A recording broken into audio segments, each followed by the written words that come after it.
Hi everyone, if you are joining me today, we are reading chapter 3 of the wonderful story, The Secret Garden.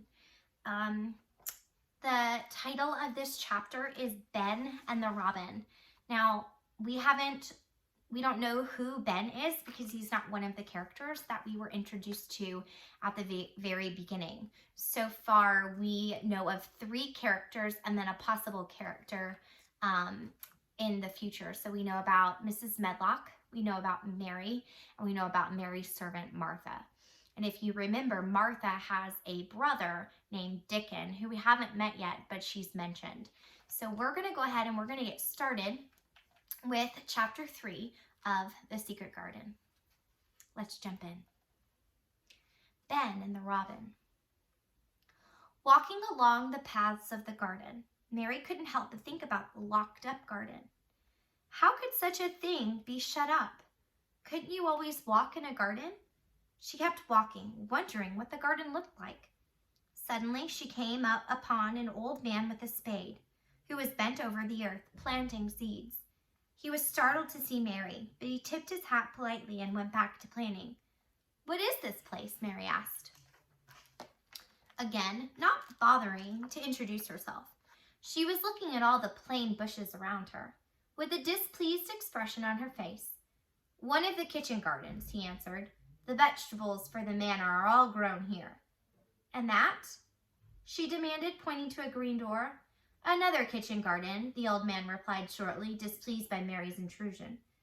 "Can I go in there?" Mary asked. "If you want to," he answered with a shrug, "but there's nothing to see." Mary didn't respond. Instead, she walked down the path and through the garden door. The man had been right. The garden had only winter vegetables. Over on the other side of the garden, Mary saw another green door. "Maybe that's the door to the mysterious garden," she thought. Without hesitating, she ran to the door, hoping that it wouldn't open, and that it was the mysterious locked door. But it opened quite easily, and she found herself in an orchard with fruit trees. Mary looked around anxiously, but there were no more green doors. What she did see, however, was a high wall covered with ivy. It was a long wall, too, and it seemed to go on and on. Over the top of it, Mary saw treetops and birds sitting on a high branch and staring down at her. A robin burst into song, as if he were singing to Mary. Although Mary was feeling sad and lonely, she managed to smile and continued to listen to him sing until he flew away over the wall. She wondered if the mysterious locked-up garden was on the other side of the wall and if the robin lived there. On her way back to the manor, Mary thought and thought about the garden. She was so curious, she felt she might burst. She dreamed of what it might look like, and she wondered why her uncle had locked it and buried the key. Would she ever meet her uncle?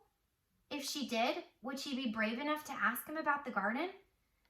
While thinking all of these thoughts, she again came upon the old man, who was still digging and planting in the vegetable garden.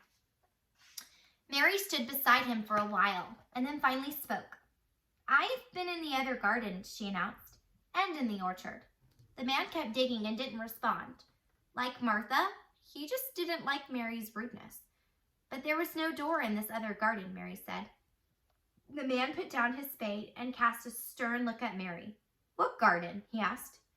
"The one on the other side of the high wall," Mary replied. "I know there is a garden there. I saw the tops of the trees, and a bird with a red breast flew in there." She waited to hear what the old man would say, but he didn't say anything. Instead, he turned toward the orchard and whistled. Suddenly, there was a whooshing noise above her head, and Mary gazed up. The robin! He had answered the old man's call.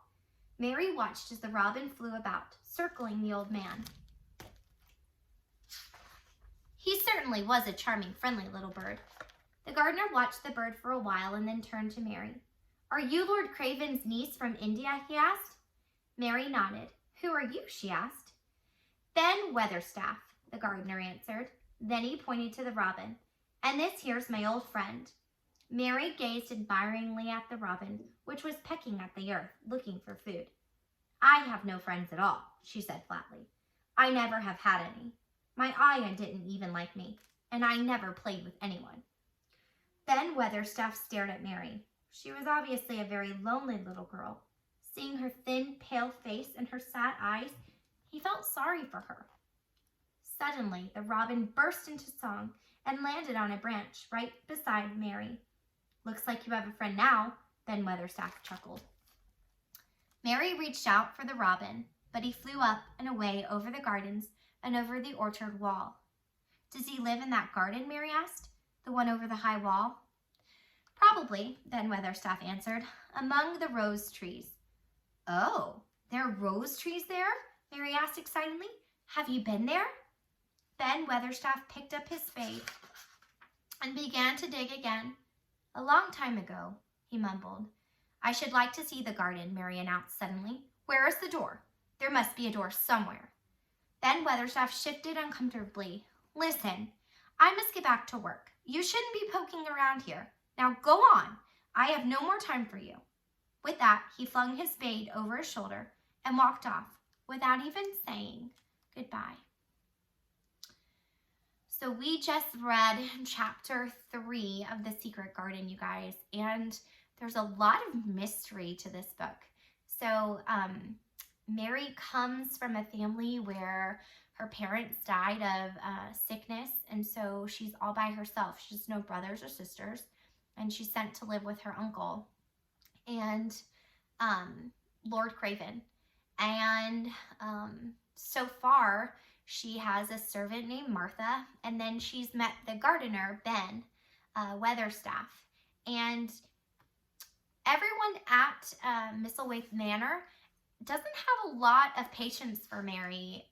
She's very rude. She doesn't introduce herself. She doesn't show kindness the way we would show someone we've never met before kindness. And so, or even politeness, she has none of that. She likes to demand things and think that other people should wait on her. But everyone at Misselthwaite Manor seem to kind of ignore her rudeness. They don't respond to how she acts. And so she's very interested about this secret garden that Martha has told her about. And she knows that Ben knows something and he's not really saying anything. So as we go on throughout our story, we're going to find out what happens. What is this big secret about this locked garden? So I hope you will continue reading with me and stay tuned for next time. Bye, you guys.